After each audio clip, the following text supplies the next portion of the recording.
Hello everyone, मैं doctor प्रगति गुप्ता और आज इस वीडियो में हम बात करने वाले हैं CIMT के बारे में। ये जो थेरेपी है किस कंडीशन में पेशेंट को एडवाइस की जाती है और कैसे ये मदद करती है पेशेंट को जल्दी से जल्दी दोबारा से रिकवर करवाने में। अगर उसके अपर लिम्ब में थोड़ी थोड़ी स्ट्रेंथ है, थोड़ी थोड़ी मूवमेंट है, तो हम ये एक्टिविटी परफॉर्म करवा सकते हैं। CIMT का फुल फॉर्म होता है कॉन्स्ट्रेंट इंड्यूस्ड मूवमेंट थेरेपी। इसका मतलब क्या होता है कि अगर मान लीजिए मेरा राइट साइड जो हाथ है वो काम नहीं कर पाता है और वहाँ पर पैरालिसिस हो रखा है, कुछ मूवमेंट है, पूरी मूवमेंट नहीं है, तो इस कंडीशन के अंदर हमें क्या करना है, जो मेरा लेफ़्ट साइड बिल्कुल नॉर्मल है, जिससे मैं पूरे फंक्शन कर लेती हूँ, कुछ पकड़ना है, कुछ उठाना है, कुछ भी काम करना है, पॉसिबल होता है, तो ऑटोमेटिकली ब्रेन क्या करता है, ब्रेन हमेशा आसान रास्ता चुनता है, आसान रास्ता चुनता है। और जब भी हम किसी एक्टिविटी करवाने के लिए पेशेंट को बोलते हैं कि आप पानी का ग्लास उठाओ, तो ऑटोमेटिकली क्या होता है, अगर आपके राइट हैंड जो पैरालिसिस है, जहाँ पर थोड़ी सी मूवमेंट भी है, आप उससे थोड़ा सा धीरे से ग्लास को पकड़ भी सकते हो, तो भी क्या होगा, आपका ब्रेन ऑटोमेटिकली क्या करेगा, आपके लेफ्ट हैंड से फटाफट ग्लास को उठा के ले आएगा। जब भी किसी को लंबे टाइम से पैरालिसिस हो गया है तो पेशेंट के अंदर एक टेंडेंसी बन जाती है learn to not use. Learn to not use का मतलब क्या होता है कि पेशेंट जब भी उसको आपने एक टास्क दिया, मान लीजिए मेरे राइट हैंड साइड पैरालाइज्ड है और आपने मुझे बोला कि कुछ भी आपको पकड़ने की कोशिश करना है। अब मान लीजिए मुझे एक पानी का ग्लास पकड़ना है, अब ग्लास सामने रखा है, आपने राइट हैंड से कोशिश करने का ट्राई, आपने राइट हैंड से उठाने का ट्राई किया। अब इस कंडीशन में क्या हुआ, राइट हैंड से जब मैं ट्राई कर रही हूँ लेकिन मैं ग्रैस्प नहीं कर पा रही, तो मेरे ब्रेन के अंदर एक मेमोरी बन गई कि मैं इस काम करने में सक्षम नहीं हूँ, सक्सेसफुल नहीं हूँ। जब ये नेगेटिव इम्पैक्ट आपके ब्रेन में डेवलप हो जाता है कि मैं ये काम नहीं कर सकती, नहीं कर सकता, मुझसे नहीं हो पा रहा है, तो एक मेमोरी ब्रेन के अंदर बन जाती है कि मैं ये काम नहीं कर पाता हूँ। उस कंडीशन में क्या होता है, जब मैं आपको दोबारा बोलूँगी कि आप इस ग्लास को उठा लीजिए, तो सबसे पहले क्या होगा, अगर आपके सामने ये ग्लास रखा हुआ है, आपका लेफ़्ट हैंड राइट हैंड दोनों इस्तेमाल थोड़ा थोड़ा आप कर भी सकते हो, कुछ हाथ के अंदर मूवमेंट आ भी गई है कि मैं इसको अब पकड़ के लेकर आ सकती हूँ। उस कंडीशन में भी क्या होगा, जब मैं कमांड दूंगी आपको कि आप पानी का ग्लास उठाओ, तो फटाफट से क्या होगा, आपका ब्रेन फटाफट से लेफ्ट हैंड का इस्तेमाल करेगा और इस पानी के ग्लास को उठा के ले आएगा। राइट हैंड में कुछ मूवमेंट होने के बावजूद भी वो ट्राई ही नहीं करेगा कि इस हाथ से भी मैं ग्रास्प कर सकता हूँ। ये इसका मतलब होता है learn not to use. Learn not to use condition के अंदर क्या होता चला जाता है, ब्रेन एक ऐसी मेमोरी बनाता चला जाता है कि मुझसे ये काम नहीं होगा। जब भी क्लिनिक में पेशेंट आता है, मैं उसको बोलती हूँ कि आप अपना हाथ का इस्तेमाल कीजिए, बाजू को उठा के दिखाइए। जब वो ट्राई करता है तो वो सबसे पहले क्या बोलता है, नहीं मैम मुझसे नहीं हो पाएगा। पेशेंट चलने में इतनी आनाकानी नहीं करता क्योंकि लेग्स दोनों इस्तेमाल होती हैं चलने के लिए, इसलिए ब्रेन फटाफट से उसे अडाप्ट करके रिकवरी पैर के अंदर ले आता है। पेशेंट को दोनों लेग्स का इस्तेमाल करना ही पड़ता है चलने के लिए, ब्रेन के पास कोई ऑप्शन नहीं है। लेकिन हाथ के साथ क्या होता है, हाथ की रिकवरी इसलिए पीछे रह जाती है क्योंकि अगर आपका राइट हैंड साइड पैरालाइज्ड है तो पेशेंट का ब्रेन ट्रेन हो जाता है फटाफट से लेफ्ट हैंड से कुछ भी काम करने के लिए। मान लो मैं आपको बोलती हूँ कि कुछ सामान आप उठाओ, तो फटाफट से जब मैं आपको कमांड दूंगी, आपके अगर राइट हैंड में कुछ मूवमेंट आ भी चुकी है, आप थोड़ा सा सामान उठा भी सकते हो, तो भी ऑटोमेटिकली क्या होगा, सबसे पहले अननोइंगली, अनकॉन्शियसली आपका लेफ्ट हैंड उसको ग्रास्प करके आपके पास ले आएगा। ये आपको पता भी नहीं चलेगा कि आपने ऐसा किया है। लेकिन इस को करने से, इस कंडीशन को क्रिएट होने से दिक्कत क्या देखने को मिलती है, जो रिकवरी आपके हाथ के अंदर पैरालाइज साइड के अंदर आ भी सकती है, वो भी पीछे होनी स्टार्ट हो जाती है, वो भी रुक जाती है, क्योंकि ब्रेन आसान रास्ता अब चूज़ कर रहा है। ब्रेन सीख गया है कि फटाफट से अगर मुझे कोई भी कमांड मिलेगी तो मैं लेफ्ट हैंड से ये काम कर लेता हूँ, तो वो अपने राइट हैंड को यूज़ करना ही भूलता चला जाता है। ऐसी जब कंडीशन क्रिएट हो जाती है और पेशेंट के हाथ में कुछ मूवमेंट है, आप मान लीजिए कि राइट हैंड साइड मेरा पैरालाइज्ड है, लेकिन इसके अंदर भी मैं अपने थंब को थोड़ा सा बाहर की तरफ मूव कर पाती हूँ, उंगलियों को हल्का सा बाहर की तरफ पुश कर पाती हूँ, रिस्ट की मूवमेंट हल्की सी कर पाती हूँ, तो उस कंडीशन के अंदर कॉन्स्ट्रेंट इंड्यूस्ड मूवमेंट थेरेपी बहुत अच्छा रोल प्ले करती है रिकवरी लाने के लिए। वो कैसे करती है वो मैं आपको फर्दर इस वीडियो के अंदर समझाऊंगी। क्योंकि जब भी किसी को पैरालिसिस होता है, स्ट्रोक होता है, चाहे हेमरेज हो ब्रेन के अंदर, चाहे क्लॉट आता है या फिर कोई इंजरी ब्रेन के अंदर हो जाती है, तो क्या देखने को मिलता है, ब्रेन के कुछ हिस्से के अंदर स्वेलिंग देखने को मिल जाती है। जो टिश्यू डैमेज हो चुका है, जहाँ पर क्लॉट आया, हेमरेज हुआ, वहाँ पर सूजन तैयार हो जाती है। अब जब सूजन तैयार होती है, कुछ टाइम पीरियड के बाद वो खुद से रिजॉल्व होनी स्टार्ट हो जाती है। वो रिकवरी प्रोसेस है बॉडी का, चाहे आप मेडिसिन स्टार्ट करो या ना करो कोई भी इनिशियली, क्योंकि इनिशियली ब्रेन के पास कैपेबिलिटी होती है रिकवरी की, बॉडी की रिकवरी तेज़ी से आती चली जाती है। तो इनिशियल फेज़ में 4-5 दिन के टाइम में बॉडी क्या कोशिश करती है, ब्रेन क्या कोशिश करता है, वहाँ से सूजन कम करते हुए बाकी जो ब्रेन का हेल्दी टिश्यू है उसको इतना कैपेबल बना देता है, इतना स्टिमुलेट कर देता है ब्रेन को, हेल्दी पार्ट को, कि वो आपकी बॉडी की फंक्शनिंग को संभालना स्टार्ट करता है। वो फटाफट से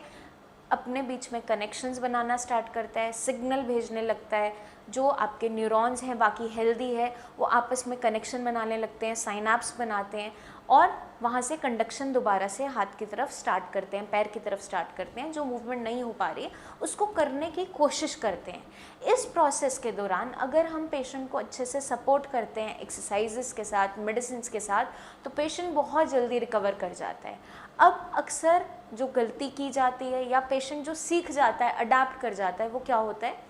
नेगेटिव जो इम्प्रेशन वो अपने ब्रेन के अंदर बनाता चला जाता है। एक बार काम जब उससे नहीं हो पाता, अगर उसे लगता है एक बार उसको आपने कोई भी टास्क दिया और वो नहीं कर पाया, मान लो आपको कुछ सामान पकड़ने के लिए आपने बोला कि अपना राइट हैंड यूज़ करो और सामान को उठाओ, अब उस कंडीशन में आपके पास इतनी कैपेबिलिटी नहीं थी कि आप सामान को ग्रैस्प भी कर पाते हो, आपके हाथ में इतनी मूवमेंट नहीं है कि मुट्ठी को बंद कर पाते हो, पकड़ पाते हो। उस कंडीशन में जब आप फेल होते हो उस टास्क को करने के लिए, जब आप सामान को उठा नहीं पाते हो, तो ब्रेन एक नेगेटिव रिस्पॉन्स शो करता है, वो सीख जाता है कि अब मुझसे इस हाथ से काम नहीं होता। तो जब जैसे जैसे थोड़ी थोड़ी रिकवरी आने लगती भी है आपके राइट हैंड में, राइट हैंड दोबारा से चलने की कोशिश करता भी है, मूवमेंट करने की कोशिश करता भी है, मान लो आप कंधा उठा पाती हो, एल्बो मूव कर पाती हो, रिस्ट मूव हो जाती है, अंगूठा थोड़ा सा मूव होता है, मुट्ठी बंद हो जाती है, उस कंडीशन में भी जब मैं आपको कोई टास्क दूंगी कि आप ये काम करो, हाथ से कुछ सामान पकड़ो, उठाओ, तो सबसे पहले ब्रेन क्या करेगा, लेफ्ट हैंड से उठा के उसे ले आएगा। इस कंडीशन के अंदर पेशेंट की रिकवरी स्लो होती चली जाती है और पेशेंट की जो रिकवरी अच्छी आ सकती थी वो एक स्टेज पे आके रुक जाती है। जब भी ऐसी कंडीशन आती है, उस कंडीशन में अपर लिम्ब की रिकवरी के लिए, हाथ की रिकवरी के लिए, मूवमेंट्स जो छोटी छोटी मूवमेंट्स है, फाइन मूवमेंट्स है, उसकी रिकवरी के लिए कॉन्स्ट्रेंट इंड्यूस्ड मूवमेंट थेरेपी बहुत अच्छा काम करती है। इसके अंदर हम क्या करते हैं, जब भी हम CIMT करवाते हैं पेशेंट को, उसके अंदर हम क्या करते हैं, जो आपका अगर लेफ़्ट हैंड मेरा बिल्कुल ठीक है, पैरालाइज नहीं है, राइट हैंड में पैरालिसिस है, तो मैं क्या करूँगी उस कंडीशन के अंदर, कुछ कुछ मूवमेंट मेरे राइट हैंड में आ चुकी है कि मैं सामान थोड़ा थोड़ा पकड़ लेती हूँ, उस कंडीशन में मैं क्या करूँगी, आपके लेफ़्ट साइड जो हाथ बिल्कुल ठीक है उसको हम टाई कर देते हैं, या तो बैंडेज से, या फिर आप किसी दुपट्टे की हेल्प से कर सकते हो, या फिर आप उस पर ग्लव पहन के कर सकते हो। आपको क्या करना है, ब्रेन को दोबारा से कमांड देनी है कि आप सामान उठाओ। अब उसमें क्या करो कि जो पार्ट आपका ठीक है, लेफ्ट हैंड बिल्कुल अच्छे से फंक्शन करता है, आपने उसको बंद कर दिया, तो ब्रेन दोबारा से न्यूरोप्लास्टिसिटी स्टार्ट करता है, दोबारा से अडेप्ट करेगा, सीखेगा और कोशिश करेगा अपने राइट हैंड को मूव करने की, उसको एक्टिव बनाने की। इस कंडीशन के अंदर पेशेंट के ब्रेन में जैसे जैसे रिकवरी आती है, अडाप्टेशन आती है, उसका जो बॉडी का पार्ट पेशेंट का अब पैरालिसिस जिस पे हो चुका है, जो मूवमेंट नहीं कर पाता है, वो दोबारा से कोशिश करता है, एफर्ट करता है सीखने की। अब मैं आपको दिखाऊंगी किस तरीके से हम CIMT परफॉर्म कर सकते हैं। अब मान लीजिए मेरे राइट हैंड साइड में पैरालिसिस है और मेरा लेफ़्ट हैंड जो है वो बिल्कुल नॉर्मल है, तो इस कंडीशन में मैं क्या करूँगी, जैसे आप देख सकते हैं मैंने एक टाई की हेल्प से इस हाथ को बांध दिया है। अब अगर आपका जो पार्ट ठीक है, अगर आपके राइट साइड में पैरालिसिस है, मान लीजिए लेफ़्ट हैंड बिल्कुल अच्छे से काम करता है, आप उसको या तो टाई की हेल्प से, किसी भी दुपट्टे की हेल्प से, किसी भी क्लॉथ की हेल्प से या बैंडेज की हेल्प से उसको बांध दिया। अब जब बांध दिया है उस हाथ को, वो वहाँ पे रिस्ट्रिक्ट हो गया, मूव नहीं कर सकता। अब मेरे राइट हैंड में जहाँ पैरालिसिस है, जो ऑलरेडी मूवमेंट कम करता है, ज़्यादा मूवमेंट नहीं कर पाता है, अब हम क्या कमांड करेंगे उसको चलाने के लिए। अब ऑटोमेटिकली ब्रेन कैसे सीखेगा, अब मेरा लेफ्ट हैंड तो मैंने बांध दिया है जो ठीक काम करता है, अब मुझे टास्क दिया जाता है कि आपको कोई सामान उठाना है। अब ऑटोमेटिकली ब्रेन के पास कोई रास्ता नहीं रह जाता, क्योंकि जो उसका पार्ट ठीक है जिसको वो फटाफट मूवमेंट करता है वो अब बंध चुका है, उसके अंदर मूवमेंट नहीं हो पा रही है, उसको हमने बांध दिया है, उसको हमने एक मोबाइल पोजीशन से इमोबिलाइजेशन में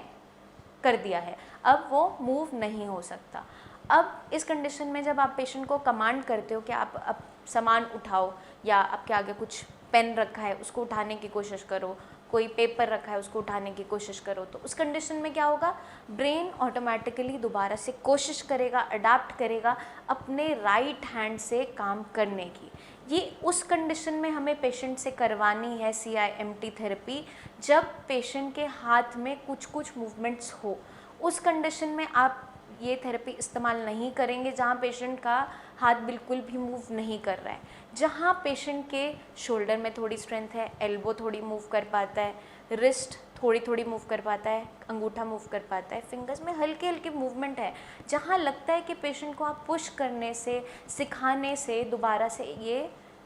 जो टास्क है वो करवा सकते हो, उसी कंडीशन में हमें CIMT करना है। अब मैंने आपको बताया किस कंडीशन के अंदर हम CIMT कर सकते हैं। इससे फ़ायदा क्या होता है, ब्रेन दोबारा से सीखता है।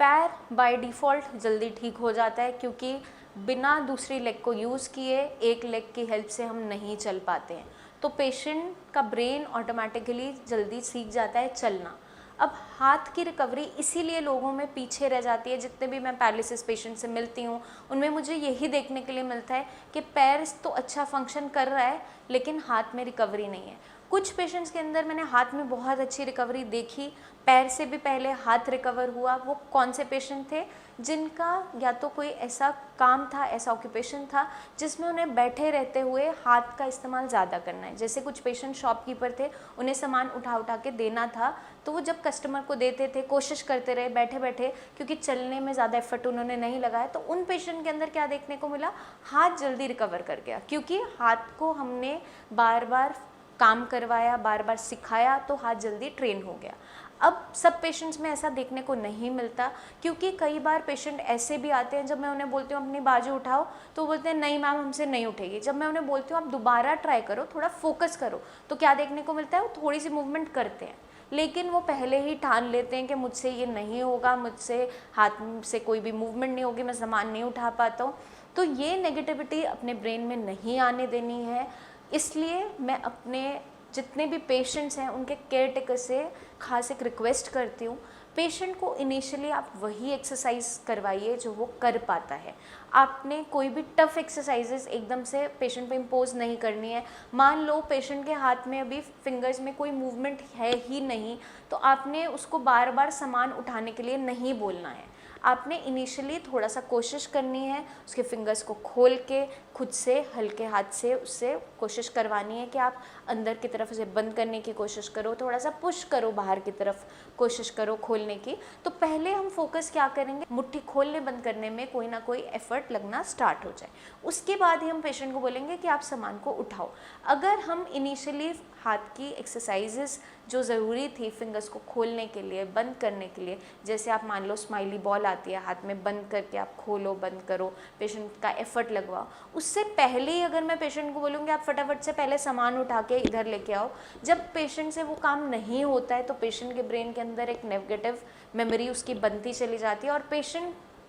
क्या सोचने लगता है, मुझसे नहीं हो पाएगा, मैं ये एक्टिविटी नहीं कर पाऊँगा, मैं ये मूवमेंट नहीं कर पाऊँगा। और जब एक बार ये ब्रेन के अंदर सेटल हो जाता है, ये आ जाती है चीज़, तो पेशेंट से आप जितना भी एफर्ट लगवा लो बहुत मुश्किल हो जाता है पेशेंट के अंदर रिकवरी लाना। तो इनिशियल फेज़ में हमें जो एक्सरसाइजेस चूज़ करनी है वो पेशेंट के कंडीशन के हिसाब से आप चूज़ करोगे। तो आपने एक छोटा सा बस काम करना है, आपने नीचे दिए हुए नंबर्स पर अपने पेशेंट की कंडीशन क्या है उसकी वीडियो आप एक छोटी सी क्लिप बना के हमें भेजो, कितना वो चल पाता है, कितनी मूवमेंट कर पाता है, हाथ में मूवमेंट है या नहीं, हाथ उठा पाता है, कंधे तक जाता है, कहाँ तक मूवमेंट है, वो आप हमें बना के सेंड कीजिए। उसको देखते हुए जो बेस्ट टू बेस्ट ट्रीटमेंट होगा वो हम पेशेंट का स्टार्ट करेंगे। साथ के साथ उसको वही एक्सरसाइजेज एडवाइस की जाएगी जो इनिशियली वो करना पॉसिबल है उसके लिए। तो इनिशियली हम ईजी स्टेप से स्टार्ट करते हुए टफ़ की तरफ बढ़ते चले जाते हैं। जो पेशेंट थोड़ा थोड़ा एक्सरसाइज करता जाता है उसके लेवल्स को एडवांस करते चले जाते हैं। इनिशियली उससे वही एक्सरसाइज करवाई जाती है जो वो करने में सक्षम है, जो वो कर पाता है। अगर हम पेशेंट को बहुत ज़्यादा पुश करते हैं, उस पर एक्सरसाइजेज इम्पोज करते हैं कि ये आपको करनी ही करनी है, और आप देख रहे हो कि उसके जॉइंट में वो मूवमेंट है ही नहीं, अभी वो कर ही नहीं पाता है, तो उस कंडीशन में पेशेंट अपनी उम्मीद छोड़ता चला जाता है। तो ऐसा काम नहीं करना है। आप मान लीजिए कि पेशेंट के राइट हैंड में कुछ मूवमेंट है, थोड़ा सा सामान वो पकड़ लेता है, लेकिन पूरा कंप्लीटली एक हाथ से वो सब कुछ नहीं कर पाता है, तो उसको आप क्या बोलोगे? अगर आपने पानी की बोतल उठाने के लिए उसे बोला है तो उस कंडीशन में उसका राइट हैंड से लेफ्ट हैंड भी थोड़ा सपोर्ट करेगा। अब आप क्या करोगे? उसको बोलोगे पानी पीने की आप कोशिश करो, तो दोनों हाथ की मूवमेंट से वो बॉटल को इस तरीके से माउथ तक लेके आएगा। इस तरीके से अगर हम एक्सरसाइजेस करवाते हैं, ब्रेन को सपोर्ट करते हैं, पेशेंट को सपोर्ट करते हैं, तो पेशेंट के ब्रेन के अंदर वो नेगेटिव इम्पैक्ट नहीं बनता है, नेगेटिव मेमोरी नहीं बनती है। अगर वो एक बार बन जाती है उसको निकालना बहुत मुश्किल हो जाता है और पेशेंट सोच लेता है कि मुझसे अब ये काम नहीं हो पाएगा। तो हमें क्या करना है? पेशेंट को हमेशा मोटिवेट करना है, उसको हेल्प करना है और उसकी प्रॉब्लम को समझना है पहले कि कौन सी एक्सरसाइज उसके लिए सही है, कौन सी नहीं है। कभी कभार कुछ कंडीशन में पेशेंट जानबूझकर ऐसा करते हैं कि मुझसे नहीं हो पा रहा है, तो आपको जज करना है कि पेशेंट की हाथ में वो मूवमेंट है या नहीं है। आपने पेशेंट के शोल्डर को पहले उठवा के देखा, एल्बो में मूवमेंट है नहीं है, कुछ एक्टिविटी करवा के देखा। अगर लग रहा है कि सारे जॉइंट सब फाइन है, शोल्डर मूव कर रहा है, एल्बो मूव कर रही है, हाथ में अब मोबिलिटी है, मूवमेंट है, तब आप उससे ग्रास्पिंग वाली कुछ चीज़ें पकड़ने की, बार बार प्रैक्टिस करवाने वाली एक्टिविटीज़ करवा सकते हो। तो हमें क्या ध्यान रखना है? CIMT जो थेरेपी है वो तभी करवानी है जब पेशेंट के जो पैरालाइज साइड है, मान लीजिए राइट हैंड मेरा पैरालिसिस है, उसके अंदर कुछ कुछ मूवमेंट है। बिल्कुल जब निल है, मूवमेंट ज़ीरो है, कुछ भी मूवमेंट नहीं हो पा रही है, उसमें आप CIMT नहीं करवाओगे, क्योंकि अगर आप उस कंडीशन में करवाते हो ब्रेन के अंदर एक नेगेटिव मेमोरी जनरेट हो जाती है और पेशेंट को लगता है कि दोबारा मेरे हाथ में कभी मूवमेंट नहीं हो पाएगी। तो ऐसी गलती आपने नहीं करनी है। ये चूज़ करना ज़रूरी है कि किस कंडीशन में हम उन्हें CIMT देंगे नहीं देंगे, वो मैंने आपको इस वीडियो में पूरा समझा दिया है। फर्दर मैं बहुत सी वीडियोस लेकर आऊँगी आपके लिए, जिसमें हम बहुत सी ऐसी टिप्स लेकर आएंगे जो पैरालिसिस के पेशेंट को जल्दी से जल्दी रिकवर करने में मदद करेगी। तब तक के लिए आप अपना खास ध्यान रखिए, टेक केयर, और सारी की सारी एक्सरसाइजेस करते रहिए। कोई भी डाउट अपने माइंड में नहीं रखना है। अगर कोई भी डाउट है अपने एक्सरसाइजेस को लेकर, अपनी कंडीशन को लेकर, अपनी बीमारी को लेकर, तो नीचे दिए हुए नंबर्स पर आप हमारी टीम ऑफ डॉक्टर से बात कीजिए, उनसे पूरा क्लियर कीजिए कि कौन सी एक्सरसाइजेज मुझे करनी है, कौन सी नहीं करनी है। आपकी पूरी कंडीशन को समझते हुए जब हम आपका ट्रीटमेंट प्लान करते हैं वो बहुत अच्छे से सक्सेसफुल रहता है और पेशेंट के अंदर बहुत जल्दी रिकवरी देखने को मिलती है। जल्दी ही मिलेंगे हम नेक्स्ट वीडियो में। तब तक के लिए आप एक्सरसाइजेस करते रहिए, अपना खास ध्यान रखिए। Take care.